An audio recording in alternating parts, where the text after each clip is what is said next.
1959년 소련의 과학자들은 은유호 중 인간에게 친근한 개체끼리 교배를 반복시키는 과정을 통해 객과 동물의 가축화를 연구합니다. 당시 소련은 유전학을 공산주의에 반발하는 반동 학문으로 보아 관련된 실험을 진행하는 학자들을 사형에 처하는 등 강력하게 탄압하고 있었기에 대외적인 목표는 은유호를 대량으로 번식시켜 모피의 공급을 수월하게 하겠다라는 것이었는데요. 결과적으로 대외적인 목표는 실패했죠. 교배를 진행하면 진행할수록 검푸른 은색을 띠던 아름다운 털가죽이 점점 하얀색에 가까워지며 불규칙한 얼룩이 생기는 등 모피로서의 가치가 사라졌던 것입니다. 심지어 은유호들은 점점 개와 비슷한 모습으로 변해갔는데요. 야생 동물에서 가축이 되어버린 것이었죠.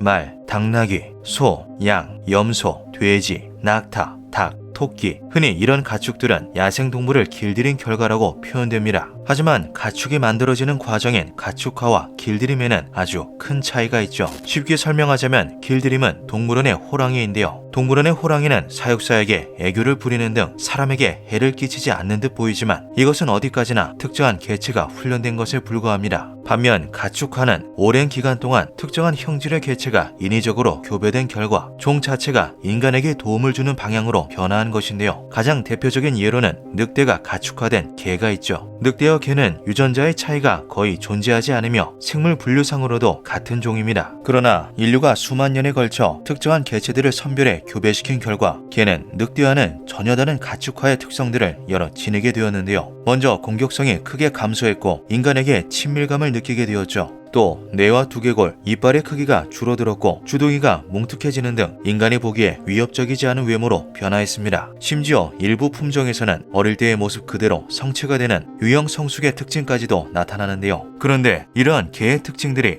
인간이 늑대를 가축화한 결과물이 아니라는 세간의 상식을 정면으로 부정하는 가설이 제기됩니다. 개는 가축화된 것이 아니라 스스로 가축이 된 것이다. 2001년 미국의 동물행동학자인 코핑거 부부와 로나 코핑거는 자기 가축화 가설을 제기하였습니다. 코핑거 부부는 개는 여타 다른 가축처럼 특정한 목적, 즉 늑대 중 온순한 개체를 의도적으로 교배시켜 만들어낸 결과물이 아니라고 주장했는데요. 수렵에서 벗어나 농사를 시작한 인간 사회에 잉여 생산물이 발생하자 일부 늑대들이 사냥 대신 인간의 옆에서 재롱을 부리며 음식을 얻어먹기를 선택하였고 그렇게 스스로 가축이 되었다는 것이었죠. 실제로 이 가설을 뒷받침할 수 있는 증거가 발견되기도 했습니다. 2020년 스웨덴 스톡홀름 대학교의 한센 휘트 박사 연구진은 새끼 늑대 13마리를 대상으로 공 가져오기를 실험했는데요. 새끼 늑대들을 돌봐주던 연구진이 아닌 낯선 사람이 다짜고짜 테니스공을 던지고서 그것을 물어오라고 지시하는 이 실험은 당연히 실패할 것으로 예상되었죠. 그런데 놀랍게도 13마리 중 3마리가 마치 개처럼 처음 보는 사람에게 공을 다시 물어다 주었습니다. 이는 공 가져오기와 같은 고도의 사회적 관계가 수만 년에 걸친 진화 과정에서 습득된 결과물이 아닌 일부 늑대 개체 안에 이미 존재했던 특성임을 증명해 주었죠. 한편 미국 프린스턴 대학교의 브리짓 폰 홀트 교수는 개가 늑대와 달리 인간에게 친근감을 보이고 귀여운 외모를 하고 있는 데에는 BAZ1B와 GTF2I 같은 특정 유전자들이 영향을 미친다는 사실을 발견합니다. 염색체에서 서로 긴밀하게 상호작용하는 이 유전자들은 결실이 심할수록 친화성이 높아지고 외모의 변화가 커지는데요. 실제로 농촌진흥청의 연구 결과에 따르면 주인 외에 사람을 잘 따르지 않는 진돗개는 늑대와 유전적으로 가까우며 도둑에게도 꼬리를 살랑인다는 말이 있을 정도로 친화성이 좋은 골든 리트리버는 유전적으로 늑대에서 멀다고 하죠. 특정 유전자에 미세한 결실이 있는 늑대, 즉 인간을 친근하게 느끼는 늑대가 사람의 곁에서 스스로 가축이 되었다. 이 연구 결과는 앞선 공 가져오기 실험과 맞물려 자기 가축화 가설을 더욱 보완해 주었습니다. 유전자의 결실로 인해 귀여운 외모로 변하고 친근하게 꼬리를 흔드는 늑대 개체들은 사람들에게 전적으로 자신을 맡기는 것이 가능했기에 생존율이 크게 증가하였고 점차 개라는 존재로 진화하게 되었다는 건데요. 결국 여타의 가축처럼 완전한 타이가 아닌 자의적인 의사 역시도 반영되어 가축이 되었다는 것이죠.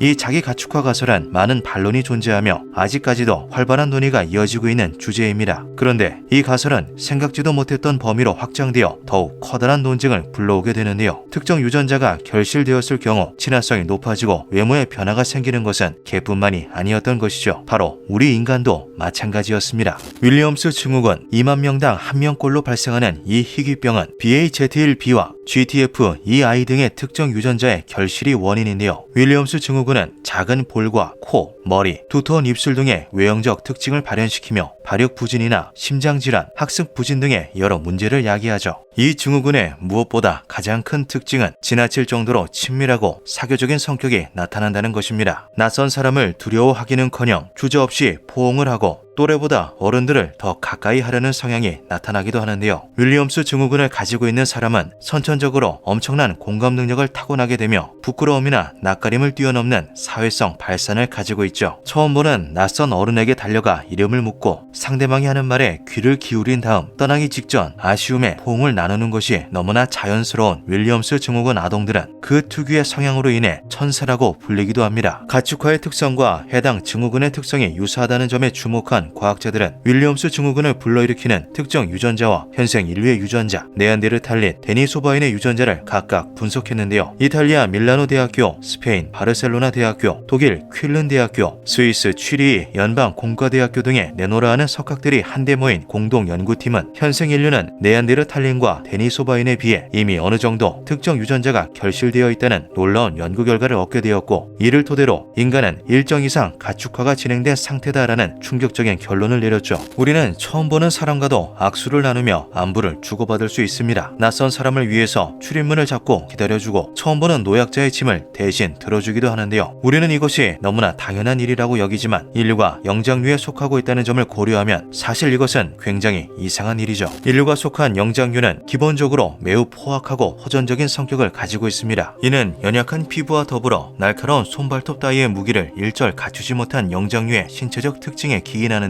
몇 안 되는 장점인 높은 지능을 토대로 믿을만한 집단을 이루고 영역을 철저히 지켜야만 연약한 신체로도 생존이 가능하기 때문에 영장류는 엄격한 서열을 중시함과 동시에 높은 호전성을 외부에 드러내죠. 하지만 인간은 다른 영장류들과는 동떨어진 특성을 지니고 있습니다. 일부 생물학계에서는 이를 자기 가축화 가설로 설명하면서 인간이 가축화되고 있다라고 주장했는데요. 이를 입증할 증거들은 충분했죠. 먼저 인간은 타 영장류에 비해 현재의 낮은 공격성을 지닌 반면 인내심은 굉장히 높습니다. 그리고 우리는 과거의 인류에 비해 작은 두개골과 치아를 가지고 있으며 유형 성숙의 특징 또한 드러내는데요. 가축화의 특성 중에는 남성 호르몬의 감소로 성적 이형성이 줄어든다는 점도 존재합니다. 인간의 두개골은 얼굴 상부가 짧아지고 튀어나온 눈덩이가 줄어드는 등 남성 호르몬 수치가 감소된 방향으로 진화하였으며, 이를 반증하듯 남성 호르몬 수치에 영향을 받는 약지의 길이 또한 점차 줄어들고 있는 추세이죠. 그렇다면 인류는 어째서 스스로를 가축화하는 방향으로 진화한 것일까요? 과학자들은 그 이유를 보노보에서 찾았습니다. 다른 영장류들과 대비되는 특성을 여러 지니고 있는 보노보들은 자기 가축화가 진행된 대표적인 동물 중 하나로 꼽히는데요. 이들은 갈등을 폭력적인 방식이 아닌 평화적인 방식, 즉 성행위로 해결하죠. 높은 지능을 가진 보노보들의 사회에서 관계는 하나의 의사소통 수단과도 같습니다. 이러한 과정에서 보노보 암컷들은 공격적인 수컷보다 온순하고 다정한 수컷을 선호하게 되었는데요. 다소 행동이 공격적이더라도 외견이 어려 보이는 수컷의 경우 암컷이 그 행위를 일정 부분 용인하는 경향이 있어 보노보들은 점차 유형 성숙과 온순함을 모두 갖춘 방향으로 진화하게 되었죠. 그렇게 자기 가축화가 진행된 보노보들은 포악한 영장류에 속함에도 불구하고 동족을 살해하거나 포식하는 현상이 거의 일어나지 않으며 오히려 작은 개체가 커다란 개체를 때리는 일까지 있을 정도로 신체적 약자를 배려하게 되었습니다. 발달한 소통 능력이 필연적으로 자기 가축화를 불러오게 된 것인데요. 그리고 이 지구상에 현존하는 생물 중 가장 고도의 소통 능력을 갖추고 있는 것은 바로 우리 인간이죠. 우리는 추상적인 존재나 관념적인 개념까지 표현할 수 있는 언어를 갖추고 있습니다. 그리고 인간은 다른 동물과 달리 자신이 지금 무엇을 하려고 하는지, 어떤 감정을 느끼고 있는지를 상대방에게 그대로 드러내는데요. 다른 영장류들과 달리 흰자위를 지닌 인간은 타인에게 시선을 적나라하게 보여줄 수 있으며, 이는 눈빛만으로도 서로의 마음을 이해할 수 있게끔 만들었죠. 그리고 이렇게 발달한 의사소통 능력은 공격성이 강한 개체보다 협동적이고 온순한 개체를 파트너로서 선호하도록 만들었습니다. 인간의 자기 가축화 연구를 진행했던 이탈리아 밀라노 대학교의 주세페 테스타 교수는 인류는 협동 사회를 유지하면서 외부에 대응하기 위해 사회를 와해시키는 공격성을 배제하는 방향으로 진화한 것이라고 이러한 변화에 대해 설명했는데요. 스스로의 폭력성을 억누름으로써 종족의 번영을 꾀하는 방향으로 진화하게 된 인류는 네안데르탈린과 같은 타 인류종과의 경쟁에서 승리할 만한 특징을 여러 갖추게 되었죠. 우리는 다른 인류종들이 서로 전쟁을 벌일 때 회피하는 방향으로 상황을 해결함으로써 종족을 보존할 수 있었습니다. 또한 인류는 현존하는 생물 중 가장 정교한 투척 능력을 지니고 있는데요. 투척은 많은 인원수가 통제에 따라 동시에 실행할 경우 그 위력이 몇 배로 늘어나죠. 이 점을 고려할 때 높은 협동성과 더불어 평화적인 성격으로 개체수를 대규모로 유지할 수 있었던 우리들은 전쟁이라는 불가피한 상황 속에서도 커다란 우위를 점할 수 있었을 것으로 추측됩니다. 하지만 지금도 종종 개물림 사고가 발생하듯이 인간의 공격성 역시 완전히 사라지지는 않았는데요. 이와 더불어 자기 가축화는 인간에게 자신이 속한 집단에게 신뢰, 호감을 얻고 싶어 한다라는 특성을 부여했고, 이는 우리가 공동체의 명령을 쉽사리 거부할 수 없게 만들었죠. 개개인은 선하고 온화할지라도 집단의 광기에 휩싸일 경우 이를 걷잡을 수 없게 된 것입니다. 그 결과 우리는 끝없는 갈등 속에 수많은 전쟁을 겪어왔고 이 순간에도 여전히 진행 중인데요. 아이러니한 점은 전쟁과 같은 목숨을 건 경쟁이 인류 문명의 발전을 가속화했다는 것이죠. 결국 적당한 정도의 자기 가축화가 우리 인간을 잔혹하고도 강력한 지구의 지배자로 만든 셈입니다. 1000년 전만 하더라도 지금은 상상도 못할 정도로 잔혹한 형벌이 일상처럼 행해졌습니다. 그리고 우리들은 불과 1000년 전의 역사를 야만적이다라고 생각할 정도로 폭력과는 반대되는 방향으로 자기 가축화되고 있는데요. 늑대가 사람에게 순종하며 스스로 개가 되었던 것처럼 우리 인류 역시 사회에 순종하는 온순한 가축으로 스스로를 탈바꿈시킨 걸까요? 만약 자기 가축화 가설이 사실이라면 그 끝은 과연 어디일까요? 기묘한 밤이었습니다.